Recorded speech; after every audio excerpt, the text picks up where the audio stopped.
Assalamualaikum warahmatullahi wabarakatuh. Selamat datang kawan-kawan semuanya di channel Ngobor, ngobrol horor yang biasanya nggak horor-horor banget. Dan di sini seperti biasa masih ada kami yang kata kawan-kawan duo bro gitu ya. Betul. Dan ya Bro Ayung di sini seperti biasa mau berbagi cerita. Ceritanya apa nggak tahu, langsung aja gitu. Waktu dan tempat dipersilakan, barangkali Bro Ayung mau menyapa kawan-kawan semua di rumah gitu. Bob, mau di situ Bob? Tuh lah Bob. Anak saya ini Bob, enak. Iya. Suaranya dengung. Paling ditunggu di pembukaan soalnya. Iya. Nggak di sit. Tapi saya habis ngomodel nih, guys. Intro. 3, 2, 1. Assalamualaikum warahmatullahi wabarakatuh. Selamat datang kawan-kawan semuanya di channel Ngobor, ngobrol horor yang biasanya nggak horor-horor banget. Dan di sini masih ada kami duo bro gitu kata kawan-kawan gitu ya. Dan tentu saja ada Bro Ayung di sini yang mau berbagi cerita biasanya dan nggak tahu ceritanya apa. Langsung aja, nggak usah pakai lama-lama. Nanti kita panjangin durasinya di belakang aja gitu ya. Baik. Jangan sekarang gitu. Diniatin banget. Nah, barangkali Mbak Ayung. Barangkali Bro Ayung. Barangkali Bro Ayung mau menyapa kawan-kawan dulu di rumah gitu ya. Monggo waktu dan tempat dipersilahkan gitu. Baik. Gitu. Iya, bisa balik ya. Udah nungguin. Baik. Ya, baik. Terima kasih Mas Riam. Terima kasih. Diwakilin sama beliau. Aku langsung nyapa teman-teman aja. Assalamualaikum warahmatullahi wabarakatuh. Waalaikumsalam. Bismillahirrahmanirrahim. Apa kabar kawan-kawan Ngobor semua? Semoga semua dalam keadaan baik, dalam keadaan sehat, selalu bahagia kapanpun dan dimanapun saatnya. Amin. Kali ini ketemu lagi dengan dua bro katanya. Kata kawan-kawan ya. Kata kawan-kawan, bukan kami loh yang Bukan ngomong. kami. Iya, dan rencananya kita ada niat baik buat ngobrol Horor. Nanti jadinya ketemunya horor banget atau enggak? Ya itu nantilah gitu. Tapi kemarin dapat teguran dari badan sensor kita ya. Tolong dikecilin kadar horornya. Iya, oke. Masih dampaknya masih kerasa banget. Itu terlalu horor gitu. Nanti bikin Indonesia tuh jadi mencekam gitu ya. Makanya cukup sedikit obrolan itu. Tapi karena kita sogok sedikit akhirnya bisa. Nggak apa-apa, agak luluh gitu ya. Agak luluh. Ya, oke, wis. Ya oke. Horornya mana bro? Oke, jadi aku mau masuk ke cerita ya. Semoga nggak bosan sama kami ya, Bi. Jadi sebuah kisah asik gitu. Ditekan dulu. Jangan kisah. Ada sebuah kisah benar, Bi. Benar kamu memang. Selalu ada kisah, insya Allah. Ada kisah dari seorang bapak ya. Kalau misalnya kawan juga, ya memang kawan, tapi udah bapak-bapak. Tapi nggak bapak-bapak banget. Horor nggak horor banget. Bapak nggak bapak-bapak banget. Seorang bapak tapi kawan gitu. Kawan tapi ya seorang bapak gitu ya. Betul. Kawannya bapak bisa jadi malah. Sudah complicated pokoknya. Ya pokoknya dia seorang yang berumur, jangan diantara dibahas lagi. Umurnya aja sekitar 45 tahun begitu lebih. 40-50 tahun lah segitu ya. Ditawar lagi ya. Jadi 45 lapasnya segitu. Tengah-tengahnya. Ini udah menjalani biduk rumah tangga. Mahligai rumah tangga itu. Bahtera, udah mengarungi bahtera cinta. Bahtera selama sekitar 20-an tahun. 20-an kurang. tahun. Lo ngitung kan dari 45 pasnya berapa Pantasnya ya? berapa gitu. Ya 20 tahunan gitu ya. Ngarang banget gitu ya. Siapa tahu kawinnya lebih muda kan, baru 20 akhirnya. Dan dia sudah memperoleh, dikaruniai sih tepatnya, dikaruniai 3 orang anak tentu, dan yang satu malah hampir mau masuk udah kuliah malah. Udah kuliah. Jadi awalnya semua kehidupan berjalan normal-normal aja, Bi. Ya namanya perolehan kan, dia juga bukan dari pendidikan yang tinggi dan juga bukan dari orang yang punya keahlian yang mumpuni lah di bidang tertentu. Tapi nyatanya memang pendidikan itu nggak terlalu berpengaruh ya, Bi ya, sama perolehan sekarang misalnya pekerjaan apa. Betul. Jadi begini sih, mungkin sedikit diluruskan ya, soalnya kadang kan ada yang takutnya mentah-mentah ditelan gitu. Betul. Pendidikan itu penting. Itu pendidikan apapun. Jadi mau formal, informal itu penting gitu ya. Wah, kita dimanapun bisa belajar gitu. Jadi yang namanya pendidikan itu yaitu tadi konteksnya itu nggak cuman formal doang gitu. Dan notabene sekarang yaitu tadi sebenarnya orang kasarnya begini, orang yang nggak berpendidikan pun sekarang masih punya kesempatan yang sama untuk menjadi orang yang sukses ya. Betul. Dalam konteks materi gitu ya. Tergantung dari nanti itu tadi seberapa hebat, seberapa baguskah skill dia. Terus ya nasib juga ada kayak gitu kan. Banyak faktor yang mempengaruhi kayak gitu.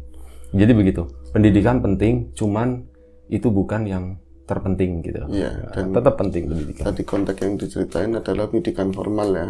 Betul. Dan hasil akhir biasanya ijazah. Iya, betul. Dan kami termasuk yang ya biasanya nggak menggunakan ijazah ya bisa saat ini ya. Enggak, jangan bawa-bawa gue, itu urusan lu gitu. Gue nggak mau, nggak mau. Kita nggak mau iya, temenan kita untuk masalah lupa. itu. Kita nggak pernah temenan. Kita nggak pernah temenan, baik. Iya, oke. Itu namanya Mas Budiono tadi ya, Bi. Mas Budiono itu ya merambat lah, namanya merambat kayak cocok. Pelan-pelan maksudnya dia. Pelan-pelan dari mulai dia karena bagi sang istri itu, aku mau menikah sama kamu Mas, tapi pokoknya habis nikah aku nggak mau kerja lagi di Jakarta. Situ jenengan juga jangan kerja di Jakarta, pokoknya kita mau dari nol, kita di kampung aja. Nah aku mau ngapain, kampungmu kan di wetan sana, aku ngomongnya aja orang Tegal, ngomongnya itu bisa, aduh susah di sana ngomongnya ini ono aku nggak diketawain ngerti. Juga ya, nanti diketawain, kadang seringnya itu. Begitu iya gitu. Lagi pula aku bisa punya skill apa, emang di sana keluargamu punya ibaratnya kayak misalnya home industri atau usaha keluarga itu nggak ada katanya. Ya wis pokoknya kamu cinta, kamu sayang sama aku, ayo kita pulang kalau udah menikah. Singkat cerita. Pulangnya itu kemana bro? Ke daerah wetan sana. Ke kampung istrinya. Kampung istrinya. Itu berarti apa ya? Dia waktu itu padahal udah karyawan di salah satu perusahaan garment di Jakarta sana tapi dua-duanya memutuskan resign mau memulai dari awal itu dengan benar-benar nol, mengawali dari mulai gitu, memulai dari awal dan itu berbekal dari tabungan yang pernah mereka kumpulkan dari selama bekerja mereka akhirnya menikah dan kemudian menetap di timur sana, wetan sana. Dan itu wetan itu Jawa Timur atau Jawa Tengah? Masih Jawa Tengah, tapi nyatanya itu adalah kota-kota yang cukup populer dan kalau sebut saja gitu. Nanti di kota itu jangan. Apa namanya? Kepadatannya tentu lebih padat sana, walaupun desa tapi rapat. Akhirnya dia harus ngontrak karena rumah orang tuanya juga kan harus masih ada kakak adiknya yang masih di situ, masih ada yang kecil-kecil juga, mereka akhirnya ngontrak. Lu agak kenceng kali bro. Oke. Dan semua akhirnya berjalan mengalir kehidupan dan dia dari awalnya sebagai tadi mencoba buat jualan, mencoba buat ngandelin tadi ijazah, daftar ke sana sini terus kayaknya nggak dapet, terus mulai ya itu tadi apa aja yang bisa mereka lakukan. Lama mereka ya dapatlah perolehan di waktu itu apa ya supir pribadi, suaminya dan ternyata itu jadi pekerjaan yang sampai saat ini masih dijalani. Nah gitu kehidupan berjalan seperti biasa, baik-baik saja. Kalau misalnya rumah tangga ada ribut-ribut sedikit ya lumrah, yang penting anak jangan sampai tahu. Dan karena memang itikadnya mereka baik ya, terus sama-sama saling mencintai, bisa menerima kedua-duanya, tersebutlah sampai belakangan tahun kemarin itu terjadi sesuatu yang apa dibilang itu kok istriku begini kata si Mas Budiono gitu, dan itu kayaknya miss selama ini dia. Ini lu baru nyebutin namanya lu Mas Budiono, dari tadi tuh belum. Apa belum? Belum. Baik. Jadi cuma seorang pria usianya 45 tahun gitu dari gitu. Saya. Apa itu perasaan aku aja yang ngomong? Perasaanmu aja. Baik. Mas Budiono, oke, siap. Budiono ya? Ya kan lu bilang tadi Budiono. Ya deal ya, Budiono. Oke, baik. Nah ini sampai mana tadi? Jadi Budiono itu merasa aku ada yang miss selama ini. Aku pacaran di Jakarta selama berapa tahun. Kayaknya udah hafal banget itu sifat-sifatnya, perangainya. Kok di titik ini selama aku menikah udah 20 tahun, ya kurang lebih segitu. Kok dia bisa marah seperti itu, bisa ngomong kok seperti itu. Kadang-kadang yang paling aneh, oh apa ya Yung, diajak ngomong diem, tahu-tahu nangis gitu aja, nggak ngapa-ngapain, bener-bener nangis di depannya Mas Budiono tadi. Dia, istriku kenapa, ditanyain nggak ngomong aku kena ini, aku kecewa sama kamu masalah apa, tapi tahu-tahu langsung masuk kamar kayak gitu aja. Ntar bangun-bangun ketawa pakai headset seperti itu. Ntar tiba-tiba dia marah. Kadang-kadang ini dicariin sama anaknya juga nggak kecil-kecil banget kan, yang terakhir aja udah kita SD kelas 6, tapi kadang-kadangnya pengen manja, pengen di pakaiin baju atau apa, tahu-tahu ibunya nggak ada, dicariin adanya di kamar mandi. Itu lagi ndekem di pojokan kayak gini. Mandi ya enggak, ke WC, buang air juga enggak, cuma nongkrong di situ. Akhirnya kok istriku jadi begini, kenapa gitu loh. Ini cerita, namanya anak kadang-kadang kan sering kalau udah punya rumah tangga, ini jangan ditiru ya, kita tetap harus berhubungan sama orang tua kita sendiri, jarang kontak sama orang tua. Akhirnya ngomong via telepon sama orang tuanya Mas Budiono tadi. Ini orang tuanya Budiono. Kalau di bapaknya, mungkin bapaknya kan lebih legowo, orangnya lebih adem, ngomong, Pak, aku kok istriku sekarang jadi begini Pak, berubah drastis, kok banyak hal-hal aneh, kayak orang bisa dibilang di bawah kesadarannya dia, tahu-tahu ngelamun, tahu-tahu nangis gitu labil aja. Gitu. Nangis, iya labil, tepatnya seperti itu. Oh ya kamu yang sabar, dicari itu pasti ada alasannya, pasti ada sebabnya, nggak mungkin begitu aja seperti itu, kata bapaknya. Nggih Pak, pokoknya yang sabar, dihadepin, jangan sampai berantem, apalagi di depan putra-putramu, begitu. Nggih, anaknya Pak. cowok semua berarti? Banyak kan, iya cowok semua. Tapi kalau buat ibunya, aku wis ngomong, aja karo kuwi, kata seperti itu. Biasa. Dulu aku kan pernah, di sini aja perempuan banyak, yang model kayak apa banyak, milihnya orang jauh, repot. Kalau ada lahiran juga konjang-konjongnya, aduh katanya. Itu mau jamin ke sana kan susah, repot, pesen mobil segala macam. Sekarang baru Rasulullah ngomong kayak gitu, ibu itu udah tahu, katanya seperti itu, plak. Tapi nggak dimatiin, kayak Pak, katanya gitu, ngobrol lagi sama bapakmu sono, kayak gitu. Dan di situ mama gitu ya. Biasa nggak ada remnya, nggak semua, tapi banyak kan bukannya anaknya dapat solusi, malah dapat paido, kata orang di sini. Akhirnya, tapi sedikit omongannya tadi orang tua perempuan, bapaknya ngomong adem, masuk memang, tapi karena nggak dicari itu nggak ada ketemu, kenapa gitu, malah ucapan ibunya yang dipikirin. Kau kan bilang jangan sama itu, kamu udah tahu itu dia siapa, tahu-taunya pas diurut-urutin, iya memang dulu yang paling aku raguin dia itu anaknya seorang spiritual, dibilang begitu ya, anaknya mbah lah begitu. Tukang ini jualan spiritus berarti? Ya, tukang jualan spiritus, masih ingat aja. Nah ini, apakah ada hubungannya sama yang kayak gitu? Nah, dia sendiri lebih tertutup setelah banyak mengalami kejadian kayak tadi ya, si istrinya tadi. Biasanya kan per sebulan sekali atau enggak lebih dari itu, tapi nggak nyampe 2 bulan itu datang ke rumah orang tuanya. Kadang-kadang juga ke mbahnya masih ada, Itu ini selama belakangan nggak pernah ngajakin ke sana. Bahkan anak-anaknya sendiri kadang sering nanya, Bu, ayo ngono loh. Nenggone mbahe gitu. Ayo kok ke mbahe. Mah, kata dia begitu. Dia selalu bilang, "Mah, nggak mau begitu." Nah, ini akhirnya dia si Mas Budiono nyelidik. Ada apa sih sebenarnya begitu? Tapi tentang istrinya tetap nggak ketemu. Akhirnya nyelintis, tanpa diketahui sama istrinya itu main ke rumah orang tuanya. Orang tuanya istri begitu ya. Oh, orang tuanya istri, mertua ya, berarti. Mertua itu agak jauh tempatnya, ya mungkin 20 menitan lah pakai kendaraan pakai motor begitu. Pas nyampe sana, oh iki Bud, jane yo aku arep ngomong yo angel. Pak, kamu wae Pak, kowe wae sing menjelaskan katanya ke suaminya, tapi suaminya waktu itu dalam keadaan sakit. Yang tadi jualan spiritus dalam keadaan sakit. Ini memang harus seperti itu, Bud. Gitu ada batuknya. Tak contohin apa? Contohin lah.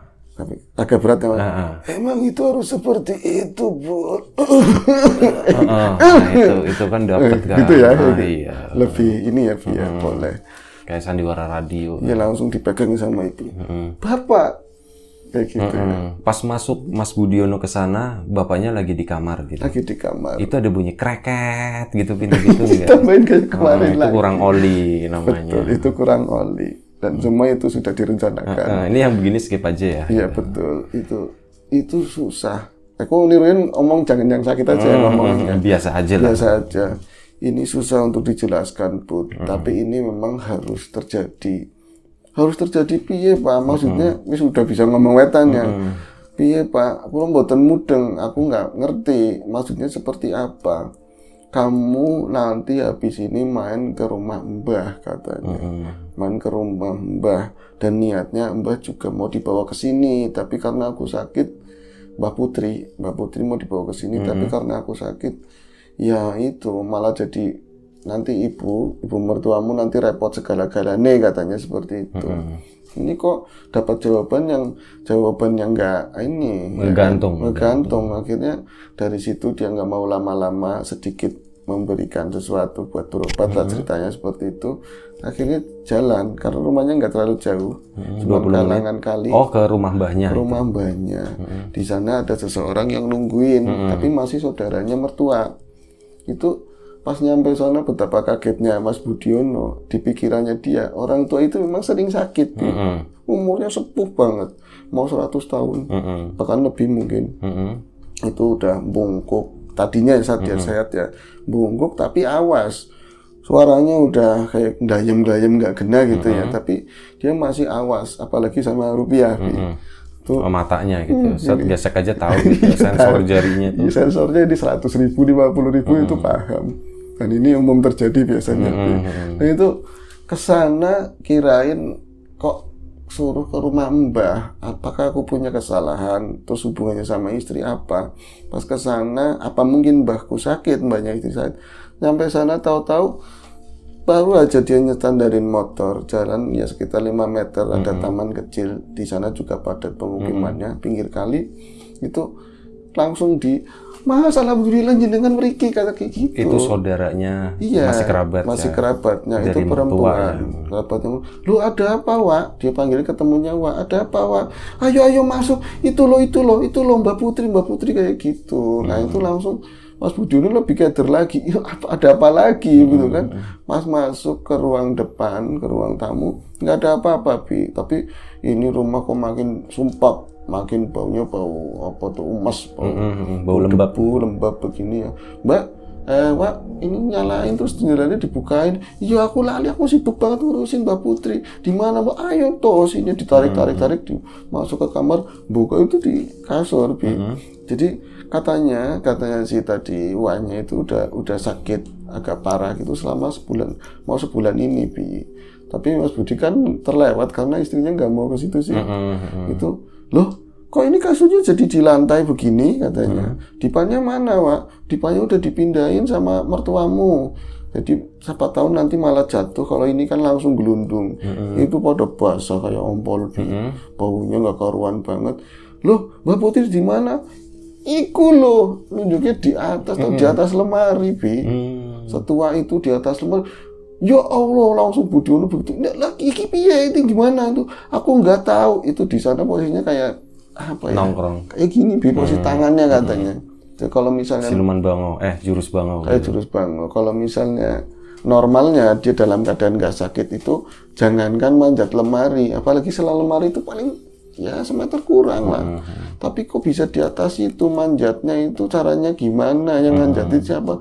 Loh, Wak, kok bisa nyampe kayak gitu? Loh, aku aja bingung. Aku tadi baru berangkat, habis mandiin putu katanya, habis mandiin cucu, pada berangkat sekolah semua. Aku kesini, ngertinya nggak apa-apa.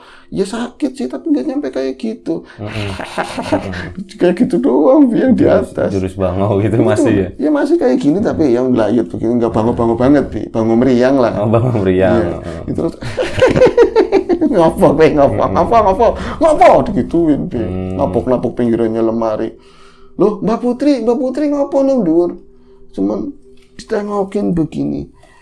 Yun, sopo kuwi katanya, namanya Yuni. Ya Wanya itu Yuni Waryuni mungkin ya, Bi. Sopo kuwi? Lah iku suamine si Lastri, suaminya Lastri. Lastri ke duweku Lastri itu punya aku. iku jugulku katanya. Jugul apa ya? Gantinya aku, penerusku seperti itu. Akhirnya gimana itu yang di atas itu acaranya mau digimanain, Mas diturunin, loh dia masih kayak gitu. Tahu-tahu pas setelah ngomong jugulku gantiku itu plek itu nyampir Bi. Jadi lemari kan nggak terlalu gede ya, cuma ukuran meter paling. Iya, sebentar. Iya. Lu lagi ngomongin lemari mumpung. Oke. Lemari kan semeter tadi. Iya, tingginya ya sekitar 100. Tingginya 15 meter. 180-an lebih, 180-160. Lemari lama ya, nggak terlalu tinggi. Lemari lama. Ya anggap aja 2 meter lah. Gitu. Itu nggak ada kursi di kiri kanannya, nggak ada meja. Kalaupun ada, serentak itu pun nggak bisa naik gitu ya. Itu ada di atas. Nah pas setelah dia habis ngomong, iku jugulku, fotoku gantiku, itu langsung pingsan. Pingsan posisi. Enggak langsung pingsan, kan ketawa dulu. Iya, ketawa itu dulu. Jugulku, gitu. Iya, terus blak gitu. Itu nyampir, Bi. Nyampir tuh gimana? Nyampir itu kayak lendang ditaruh di atas itu loh. Oh, blak gitu ya. Blak. Jadi posisinya kebalik begini. Jadi kakinya ngamplek ke sana, lemari kan nggak di sudut banget. Badannya tuh mau jatuh begini. Iya, jadi badannya ini lemari kesini kaki, sini ngamplek kepala sama tangan kayak gitu. Loh, Mbak Putri akhirnya minta tolong, Waryuni keluar, Wanya keluar minta tolong sama orang-orang. Mas Budi bingungan kan, ini mau manjat dari mana, narik-narik meja kayu segala macam buat nurunin tadi simbahnya. Tapi karena memang badannya udah renta, kurus gitu ya cukup enteng akhirnya direbahin di kasur tadi. Setelah sebelumnya dialasin macam-macam, walaupun dia menantu di situ kan ya, menantu putu lah, tapi jember cebrik begitu ya. Dialasin dulu Wak, dialasin udah di situ posisinya pingsan, udah diem seperti itulah. Akhirnya ngomong sama si tadi Waryuni, ini kejadian kayak gini udah lama apa baru-baru ini? Ya Allah Mas Budi, ini tuh nungguin cucunya, nungguin jenengan, nungguin si Lastri, tapi nggak pernah kemari. Aku sebenarnya di rumah juga ngalamin kejadian yang sama, yang aneh. Istriku tuh sering begini-begini diceritain semua sama tadi uannya. Oh apa nyambung ya? Terus gimana? Itu hari itu segitu Bi.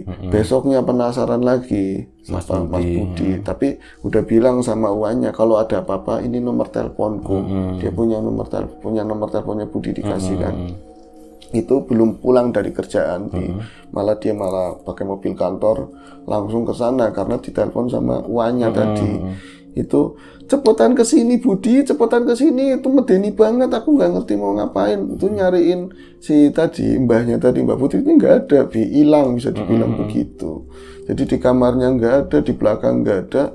Terus akhirnya Budi itu frustasi banget, tidak mau ngomong sama mertua lagi sakit, ke mertua yang perempuan takutnya jadi pikiran ya. Akhirnya dia ngomong sama temennya, salah satu temennya yang agak ngerti lah di hal-hal seperti itu lah ya, teman kantor. Orang berpendidikan dalam hal betul spiritus. Dia seorang cleaning service di perusahaannya sana. Karena dia udah jatahnya rollingan kan, pas dia pulang dibawa ke situ. Jadi telepon dulu sih, akhirnya dijemput terus itu akhirnya, Mas nggak kemana-mana, ini mbahmu ada di sini, ada di rumah. Terus kemana, adanya di mana? Adanya cuma tunjukin. Itu arahnya di sana, itu ada kamar, coba masuk aja di kamar itu sebelah. Jadi dulunya kamar, ternyata di sebelah itu ada kamarnya cukup luas, di dalamnya itu banyak gending-gendingan itu lebih. Gamelan. Ada bonang macam-macam di situ, banyak payung-payung yang lama itu. Ini sih nyambung sama cerita di lapak horor.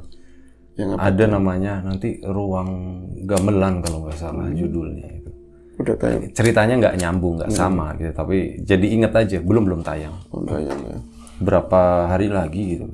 Dan karena memang kita nggak temenan kan, kita nggak mau kita nggak tahu. Oke. Nah itu di dalam masuk ke situ, loh ini di mana, itu gelap banget Bi, dan nggak ada lampu, nggak dilampuin sengaja. Akhirnya tadi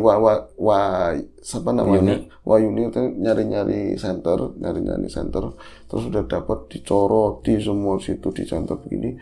Itu ya banyak, pasti adanya gong, adanya bonang, alat-alat buat gamelan, sama baju-baju beskap yang dicantelin. Ini kalau aku dengar dari istri tuh nggak pernah cerita mbahku seorang perias atau seorang baju-baju manten kayak gitulah ya. Tapi kayaknya ini bukan yang di manten digini-giniin, Bi. Ini bahannya beneran kayak yang memang asli begitulah ya.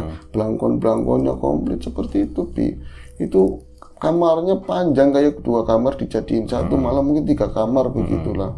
Pantesan ruangan ini pernah aku nanya dulu waktu habis nikahan main ke situ, gak dijawab, cuman ya ada itu ruangan gudang gitu doang. Itu ada lemari yang lebih gede lagi di dalam sana, ukir, jati, kuna begitu ya. Terus ngomong lagi sama temennya yang cleaning service tadi, Rene, nang ndi? Yo ada, tapi aku nggak mau buka situ aja gitu. Di mana? Di lemari katanya begitu. Ada di dalam lemari, Bi. Nah, di dalam lemari. Nah, itu mereka sampai kebingungan nyari kuncinya itu di mana. Itu kalau dioyak-oyak begini gleduk. Mungkin simbahnya memang ada di situ dan lebih berat, Bi. Itu yang nggak tahu sih ada isinya apa, nggak ngerti ya, tapi kok gleduk. Kayak gitu ada suaranya. Ini bahaya ini kalau rapet pengap malah nanti gak bisa napas di situ.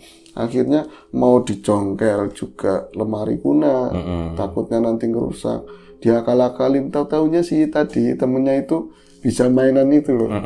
Yang buka kunci. Iya. Sampai curiga juga Budiono iki ngasabe apa gitu kan. Itu di otak-atik bisa keluar, bisa buka gitu. Mas monggo jenengan yang buka katanya. Itu akhirnya Mas Budiono ngomong sama uangnya, jenengan mawon kula mboten wantun katanya. Aku nggak berani. Mas udah pati-pati aku ngomong jenengan, aku lebih nggak berani, aku cewek katanya begitu. Akhirnya dibuka itu bareng-bareng aja, bareng-bareng di dalam itu.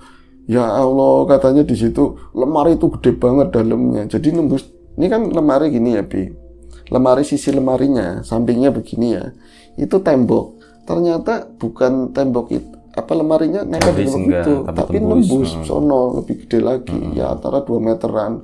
Di sana tuh pemandangannya, ya Allah katanya cuman gelap, ada beberapa baju-baju, tapi baju-baju perempuan Jawa kuna. Di sana di dalamnya itu semacam ada ini gerobak kecil, gerobak kecil di dalamnya itu lagi gitu, kayak gini persis lagi. Itu enak banget naik becak kayak gitu. Dari tadi nggak dengeran ngomong kayak gitu, tapi pas buka itu langsung suaranya soalnya keluar begitu loh. Enak banget naik becak kayak gitu. Kok kayak gini langsung mundur semuanya kan. Mas Budiono, aku langsung pulang aja katanya sih tadi temennya. Yang orang pintar tadi ngeliatin mungkin ini enggak bukan levelku gitu kan. Nanti ngubungin via telepon aja, dia minta pulang. Disadar-sadarin, Mbak Putri lagi ngopo di sini lagi ngopo. Itu tetap aja cuman ketawa ketiwi, tapi tahu-tahu pas si tadi Mas Budiono nggak kayak yang tadi sebelumnya, nggak lama dia ngomong, kuwi jugulku plek pingsan lagi, Bi. Kue jugulku, ini jugulku, ke Mas Budiono. Iya, berarti istrinya kamu itu gantinya aku. Itu langsung plek pingsan lagi, ngerepoti lagi dibawa ke sana. Dan setelah kayak gitu malah Budiono jadi malah nggak ke sana. Ini harus ada yang diselesaikan. Nah dia tapi di rumah juga istrinya semakin menjadi ya seperti tadi, apa perkaranya sering ngelamun, sering ketawa ketiwi sendiri. Dia cari obat lah secara medis, tentulah larinya medis dulu. Tapi katanya ya ini mungkin banyak pikiran, banyak yang coba di pendekatan persuasif seperti itu lagi ya. Tapi kok ya tetap nggak ada perubahan. Itu lama nggak main ke sana, dan juga kalau misalnya ditelepon sama Wayu nih nggak diangkat, Bi. Kulone si weteng luar kota begitu sih. Jadi nggak mau ikut campur dulu, yang penting istriku begitu. Tahu-taunya di sana sakitnya semakin parah si nenek-nenek tadi loh, Mbak Putrinya. Itu singkat cerita sampai setahun berikutnya, Bi. Lama juga ya. Jadi dia itu cuman geleleng, cuma ada baringan di kasur tadi. Sementara istrinya mulai berkurang kejadian tadi namanya apa ya, di luar sadar begitu ya. Itu mulai berkurang. Bagi Budiono, semua udah baik-baik aja. Tapi orang tua ini memang diantara hidup dan mati lah, sakaratul maut begitu. Tapi yang aneh di hari-hari terakhir dia mau meninggal begitu, masih tahu-tahu ditemukan ada di atas lemari, Bi. Yang nemuin itu pas istrinya datang ke sana, yang nemuin cucunya. Jadi dicariin nggak ada. Anaknya Budiono berarti. Anaknya Budiono, mereka ikut semua tiga-tiganya nyariin. Waryuni nggak ada tadi ya, karena agak malam. Mau sandakala begitulah sore, itu nyariin Mbak Putrinya nggak ada. Tahu yang nunjuk anaknya yang paling tinggi kan pandangannya lebih ke atas begitu. Mae, kuwi lo kayak gitu. Posisinya kayak gitu sama, tapi nggak ngomong apa-apa. Ya Allah, itu apa ya yang bikin kesel? Yang ini plek pingsan hampir, istrinya juga sama. Jadi akhirnya Budiono itu nyambung, konfirmasikan, telepon sana sini ada seseorang yang ngontek ke kami gitu ya. Terus oh ternyata biasa turun temurun ilmu leluhur seperti itu. Nah, sampai sejauh ini akhirnya gitu si Mbah tadi dilepaskan semua tadi ikatan-ikatan sama ilmu-ilmu leluhurnya dia. Katanya dulu beliau Mbahnya itu sinden atau apa? Bukan, Bi. Jadi dia itu seorang pedagang, Bi. Orang pedagang tapi pernah mengalami kejayaan yang luar biasa lah dalam dunia perdagangannya. Itu sepak terjangnya beberapa kota gitu dia megang dan punya beberapa anak buah. Dan gak sekolah ya? Dan gak sekolah. Terus lanjut. Enggak. Dan dia itu pegang barang macam-macam banget kayak keris apa itu dikasih tahu semua. Yang ngasih tahu anaknya yang putra itu kan. Karena akhirnya dia masih sakit tapi terjun. Dia kan kayak kemarin bukannya nggak mau ikut campur, tapi si menantu harus ngerti dulu melihat kejadiannya seperti apa. Dan dia cuma bisa doain dari rumah gitu kan. Tapi dikasih tahu ini tinggalannya Mbak Putri ini dia punya ilmu begini-begini. Itu memang kalau ilmu orang dulu semuanya kalau pengen mulia, pengen ini ya kudu hebat tirakat, hebat jalanin ini itu, jadi supaya dia bisa mulia seperti itu. Dan ternyata di nama belakangnya juga ada bau-bau tadi ningrat, makanya itu nyambung sama gamelan-gamelan yang ada itu asli semua. Yang aku nggak mau nyebutin nama belakangnya siapa sih ya, ya ningrat-ningrat sana lah begitu. Terus akhirnya ini Mbah Putrinya bisa meninggal setelah diambilin semua. Tapi ilmu ini nggak bisa akan menurun sama cucu. Selama si cucu tersebut dia bisa menjalani kehidupan dengan baik, maksudnya dekat sama yang punya hidup begitu loh Bi. Tapi itu kejadian itu mbahnya meninggal, nggak kontak lagi Mas Budiono lama. Tahu-tahu belakangan kontak istrinya mulai lagi seperti itu. Dan yang nampak yang paling gede di dalam mbahnya tadi itu udah nempel sama tadi istrinya, dan kemanapun istrinya pergi gitu ya? Ada yang paling gede. Jika yang biasanya yang paling gede itu sosoknya ada sosok naga yang kelihatan seperti itu, naga air. Tapi ini itu dong susu beruang. Iya, susu beruang. Ya seperti itu mirip. Ya miripin aja ya, tapi bayangnya seperti itu. Nah, itu kan kalau misalnya ada yang gede pasti anak buahnya banyak.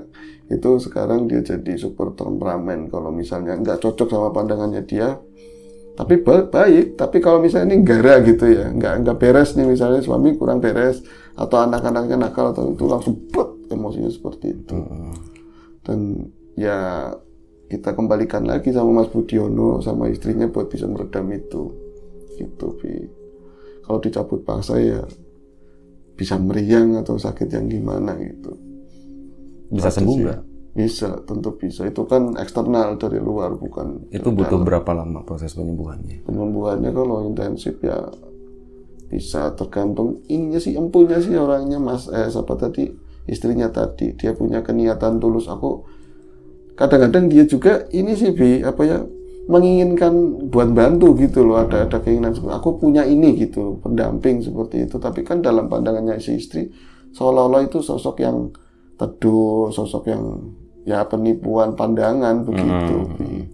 Kalau dia pengen benar-benar melepaskan, ya bisa ada jalan keluar seperti itu. Tapi ya bisa dikatakan Budiono kemarian istrinya masih seperti itu.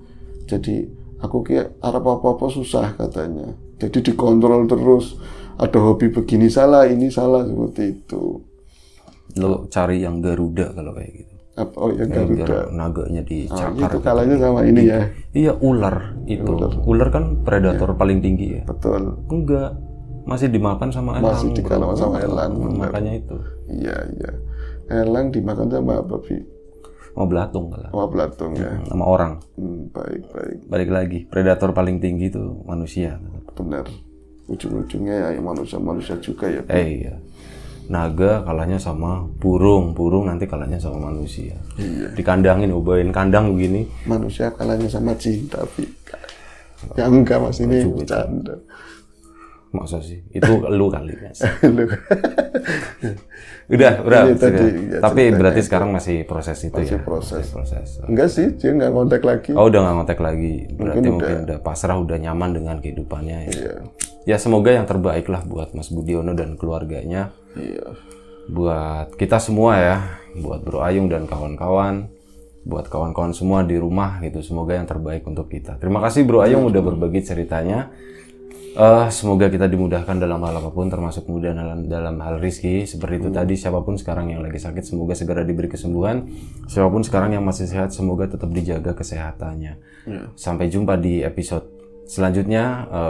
Ngobrol horor. Kita minta maaf misal ada sesuatu yang gak berkenan di mata di hati dengan kawan-kawan semuanya.